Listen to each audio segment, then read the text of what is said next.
पूज्य महाराज श्री के भजनों को एवं कथाओं को सुनने के लिए महाराज जी के ऑफिशियल यूट्यूब चैनल को सब्सक्राइब करें और फेसबुक पर फॉलो करें। जय जय श्री राधे। हमारे प्राचीन संत लोग, विद्वान लोग बताते हैं, संत ने वो फल दिया और फल देने के बाद संत ने अपने प्राणों का परित्याग कर दिया है। आत्मदेव जी फल लेकर आए और फल लाकर अपनी पत्नी को दे दिया, धुंधली को वो फल प्रदान किया और फल देकर कहा, संत ने आशीर्वाद स्वरूप ये फल प्रदान किया है, इसको तुम खा लेना, इसके खाने से तुम्हें संतान हो जाएगी। धुंधली ने वो फल ले तो लिया,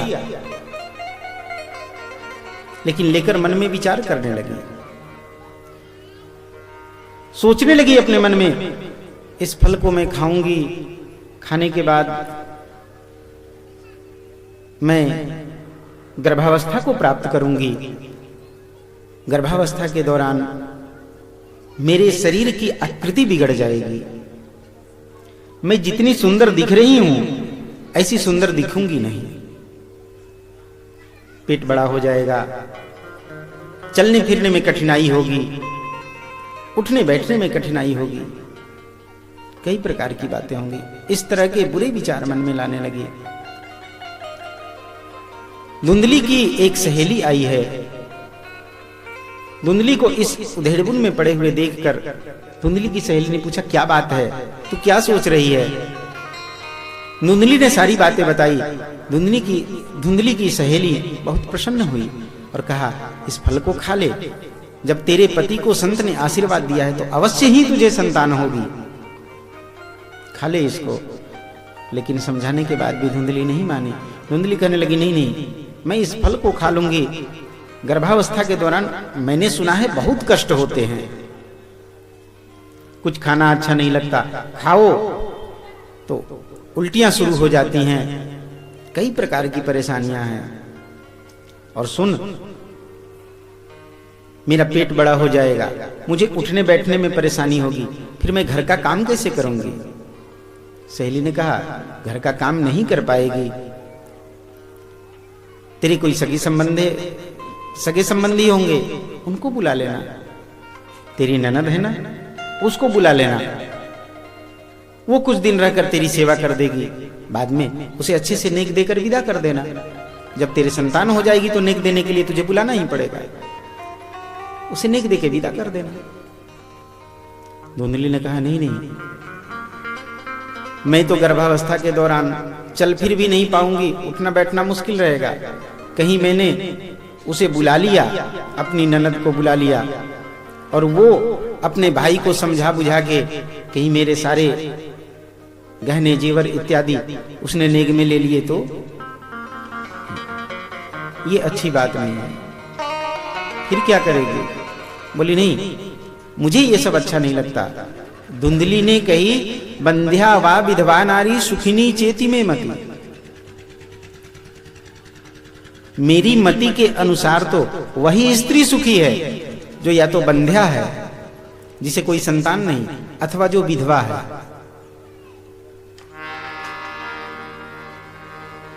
मन में विचार करके देखो, जो बुरी बातें हैं वही धुंधली को अच्छी लगती हैं।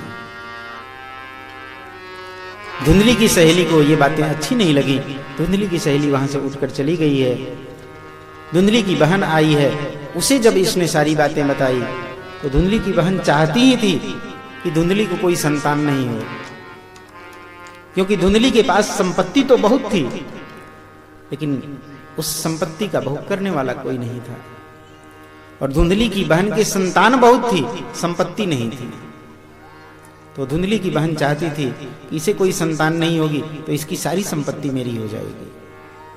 धुंधली की बहन ने एक बात बताई, सुन, एक काम कर, मुझे संतान होने वाली है, और मेरी तो इतनी संतानें हैं, मुझे संतान की जरूरत भी नहीं है, लेकिन फिर भी मेरे संतान होने वाली है, तू अपने पति को ऐसे ही समझा देना कि हाँ मैंने फल खा लिया, और देख अगर फल के खाने से संतान होने ही वाली है तो तेरे यहाँ जो गाय बंधी है उस गाय के भी आज तक कोई बछड़ा या बछिया नहीं हुई है, तो उसे वो फल खिला दे।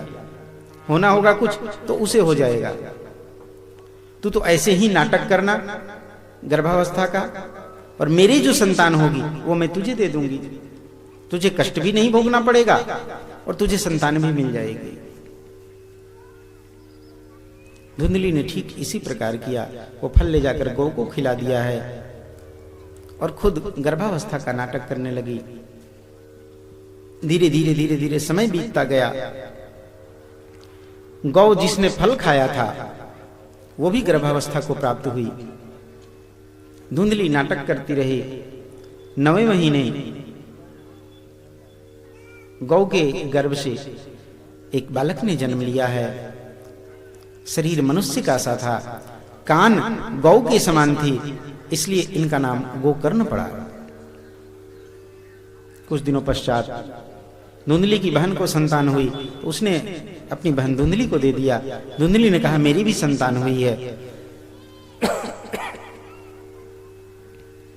देखिए कितनी प्रसन्नता की बात है। आत्मदेव जी तो कुछ जानते नहीं थे, सत्यता से अनभिज्ञ थे आत्मदेव जी। इसलिए आत्मदेव जी बड़े प्रसन्न हुए हैं, बड़े धूमधाम से उत्सव मनाया है अपने घर में। धीरे धीरे समय बीता है। नामकरण का अवसर आया। आत्मदेव जी ने कहा मेरा नाम आत्मदेव है तो मेरे पुत्र का नाम परमात्मदेव होना चाहिए। धुंधली ने कहा नहीं नहीं, 9 महीने तक कष्ट मैंने भोगे हैं, तो नाम आपका क्यों चलेगा।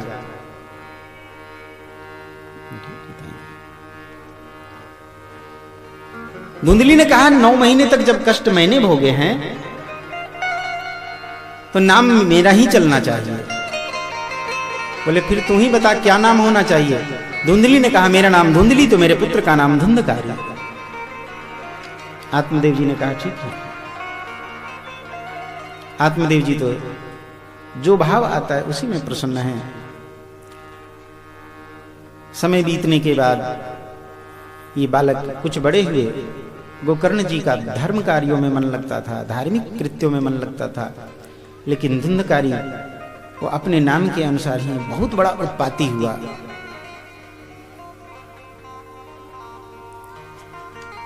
थोड़ा बड़ा हुआ, पढ़ने लिखने के लिए विद्यालय भेजा जाता था, तो विद्यालय में रोज किसी न किसी से मारपीट कर लिया करता। बच्चों के पुस्तक इत्यादि छीनकर और नदी में तालाब में फेंक दिया करता। घर से जो पुस्तक पढ़ने के लिए मिलता उसको फेंक दिया करता। अनेक प्रकार के उत्पात करने लग गया। गोकर्ण जी भी थोड़े बड़े हुए, धुंधकारी भी बड़ा हुआ। धुंधकारी का उत्पात बढ़ता जा रहा था। गोकर्ण जी का मन धार्मिक कृत्यों में लगता था। आत्मदेव जी को ये सब बातें अच्छी नहीं लगती थी। धुंधकारी का उत्पात अच्छा नहीं लगता था। आत्मदेव जी वन में जाने के लिए तैयार हुए। आत्मदेव जी ने कहा अब तो वन में चले जाना चाहिए।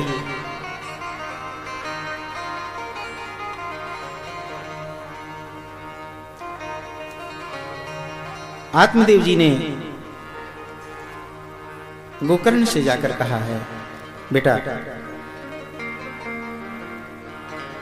मैं अब वन में चला जाता हूं। यहां रहकर ये सब उत्पात मुझे अच्छा नहीं लगता।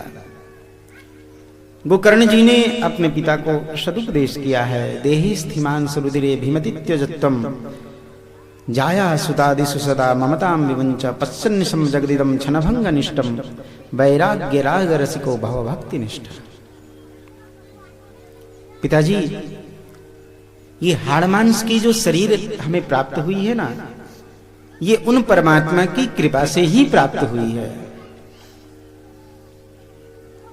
और इस शरीर को प्राप्त करने के बाद घर गृहस्थी के कार्यों में लगे रहते हुए भी भगवत भजन जरूर करना चाहिए। जब चौथापन आ जाए तो इन सब का त्याग करके और भगवान का भजन करने के लिए वन में चले जाना चाहिए। वन में जाकर भगवान का भजन करना चाहिए। धर्मम भजस्व सततम त्यज लोक धर्मान। सारे धर्म बस एक ही होते हैं, बस उन परमात्मा का चिंतन हो, उन परमात्मा का भजन हो। सेवस्य साधु पुरुषान जहि काम तृष्णान। जो सत्पुरुष हैं, जो महापुरुष हैं, उनका संग करें, काम तृष्णा इत्यादि का परित्याग कर दें और सदैव अपने मन को भगवत चरणारविंदों में लगा के रखें। सेवा कथा रसमहो नितराम पिबत्वम। इस मानव जीवन का ये हाड़ मांस की शरीर जो है, इसका परम लक्ष्य यही सेवा कथा रसमहो नितरा पिबत्वम। सदैव भगवान की कथा, भगवान का सत्संग यही जीवन में उतरता रहे, ताकि अंत समय जो है वो सुधर जाए। हमारे जीवन में सत्पुरुषों का संग, सत्संग किसे कहते हैं? सत्संग का अर्थ क्या होता है?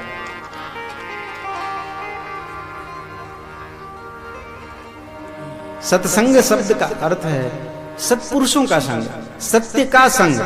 सत्य कौन? हमने प्रथम में इसी श्लोक का पाठ किया, सत्यव्रतम सच्चिदानंद रूपाय। सत्य कौन है? सत्य परमात्मा है। सत्पुरुषों का संग अर्थात जो उन सत्य भगवान जो सत्य हैं, उनके चरणों में जो लगे हुए हैं, ऐसे पुरुषों का संग जो हमें भगवत कार्य में, भगवत भजन में लगा दें। सत्संग हमारे जीवन में प्राप्त हो जाए, इससे बड़ा सौभाग्य और